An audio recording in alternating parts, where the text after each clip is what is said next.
નમસ્કાર. આપણે જે રોજ ગુજરાતી બોલીએ છીએ ને એની પાછળ એક મસ્ત મજાનું વિજ્ઞાન છે. હા, ખરેખર. તો ચાલો આજે આપણે જે શબ્દો બોલીએ છીએ એની પાછળનું આ રોમાંચક વિજ્ઞાન છે શું એને જરા ઊંડાણથી સમજીએ. તો ચાલો ને એક નાનકડો પ્રયોગ કરીએ. બધા મારી સાથે ભ બોલવાનો ટ્રાય કરો. ચાલો બોલો. ભ. શું થયું? નોટિસ કર્યું? હોઠ એકબીજાને અડ્યા વગર આ અવાજ કાઢવો લગભગ ઇમ્પોસિબલ છે. બસ આ જ તો છે ધ્વનિ વિજ્ઞાનનો જાદુ.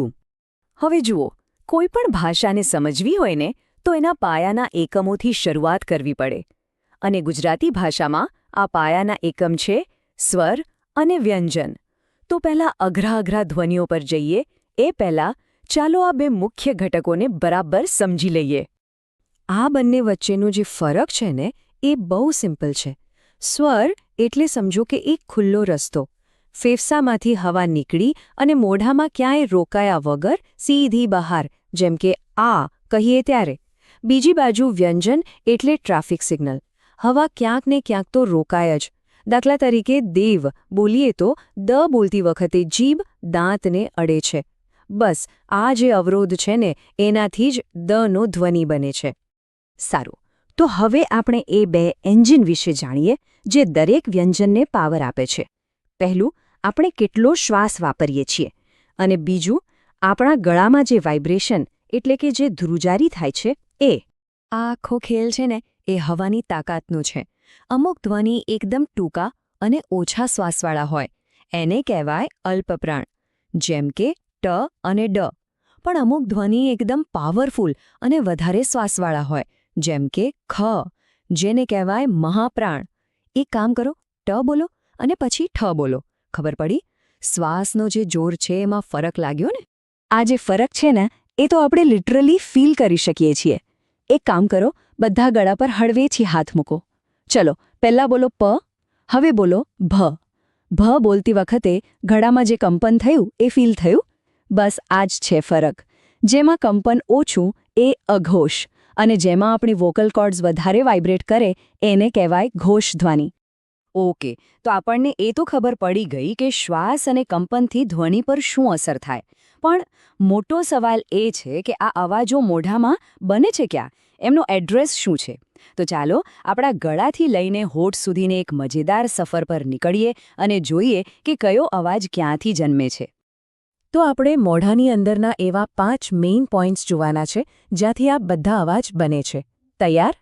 આ 5 જગ્યાઓ છે: કંઠ્ય, તાલવ્ય, મૂર્ધન્ય, દંત્ય અને ઓષ્ઠ્ય. ચાલો, આપણી સફર શરૂ થાય છે એકદમ ગળાના પાછલા ભાગથી, એટલે કે કંઠથી. અહીંથી ક વર્ગના બધા અક્ષરો નીકળે છે. ક, ખ, ગ, ઘ. આ બોલતી વખતે હવા સીધી ગળામાંથી આવે છે, એટલે જ એમને કહેવાય છે કંઠ્ય ધ્વનિ. ઓકે, હવે ગળામાંથી થોડા આગળ આવીએ. અહીં શું થાય છે? આપણી જીભ ઉપર મોઢાની જે છત છે ને, જેને આપણે તાળવું કહીએ છીએ, એને અડે છે, અને એનાથી બને છે ચ અને જ જેવા તાલવ્ય ધ્વનિ. હવે આવે છે મૂર્ધન્ય ધ્વનિ. આના માટે તો જીભને થોડી જિમ્નાસ્ટિક કરવી પડે છે.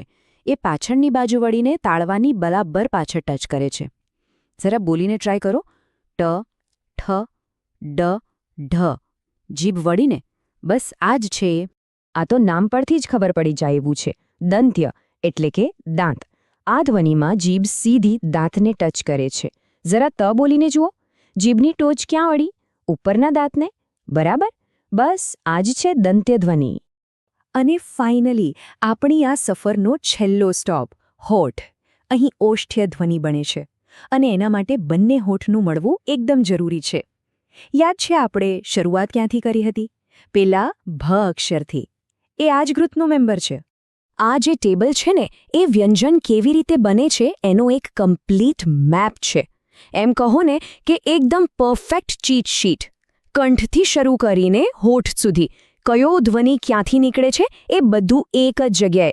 આનાથી બધા ઉચ્ચારણ સ્થાનો ફટાફટ યાદ રહી જશે. સારું, અત્યાર સુધી આપણે મોઢામાંથી નીકળતા અવાજોની વાત કરી, પણ શું તમને ખબર છે કે અમુક અવાજ બનાવવા માટે એક આખો અલગ જ રસ્તો વપરાય છે? અને એ છે નાક. હા, ચાલો હવે આ સ્પેશિયલ સાઉન્ડ્સ વિશે જાણીએ. અનુનાસિક નામ જ કહે છે, અનુ એટલે સાથે અને નાસિક એટલે નાક. આ એવા વ્યંજન છે જેમાં હવા મોઢામાંથી નહીં પણ નાકમાંથી બહાર નીકળે છે. એક કામ કરો, મ કે ન બોલતી વખતે નાક દબાવી દો. બોલાય છે? નહીં બોલાય, બરાબર? કારણ કે આ અવાજ નાકમાંથી આવે છે. આ જ છે અનુનાસિક ધ્વનિ. આપણી ગુજરાતી ભાષામાં આવા બરાબર 5 અનુનાસિક વ્યંજનો છે: ન, જ્ઞ, ન, ન અને મ.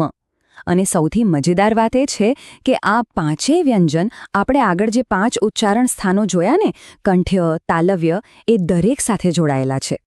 હવે કોઈને સવાલ થશે કે ભાઈ, આ બધી સાયન્સ જેવી વાતોનું આપણે શું કામ? આટલું બધું યાદ રાખવાની શી જરૂર? તો વાત એમ છે કે આ બધું એટલા માટે જ મહત્વનું છે કારણ કે ધ્વનિની સાચી સમજ હશે ને તો જ જોડણી સાચી લખાશે. આ જ એનો પાયો છે. ચાલો, એક ક્વિક ચેલેન્જ. સ્ક્રીન પર જે શબ્દ દેખાય છે એને જરા ધ્યાનથી જુઓ. શું લાગે છે, આ જોડણી સાચી છે? આવી ભૂલો પ્રેક્ટિસ ક્વેશ્ચન્સમાં બહુ જોવા મળે છે. અને સાચી જોડણી છે પરિક્રમા. અહીં ક અને ર જોડાય છે અને ક્ર બને છે. એનો ઉચ્ચાર પરકમ્મા કરતાં સાવ અલગ છે. આના પરથી જ ખબર પડે કે જો ઉચ્ચારણ બરાબર સમજીએ તો સાચું લખવામાં કેટલી મદદ મળે છે.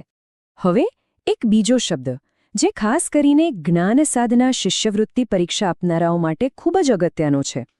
શિષ્યવૃત્તિ શબ્દની સાચી જોડણી કઈ છે? શિષ્યવૃત્તિ કે શિષ્યવૃત્તિ? જો, સાચી જોડણી છે શિષ્યવૃત્તિ, જેમાં તી આવે છે એટલે કે 2 તનો જોડાક્ષર.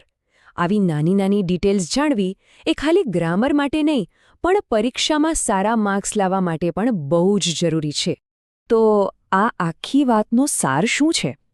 એ જ કે ભાષા ફક્ત કાગળ પર લખેલા અક્ષરો નથી. એ તો એક જીવંત અનુભવ છે જે આપણે આપણા પોતાના શરીરથી બનાવીએ છીએ. તો હવે પછી જ્યારે પણ કોઈ શબ્દ બોલો કે વાંચો ત્યારે એને ફક્ત વાંચશો નહીં, એને અનુભવજો. એના જન્મની આખી સફરને ફીલ કરજો. કરશો ને?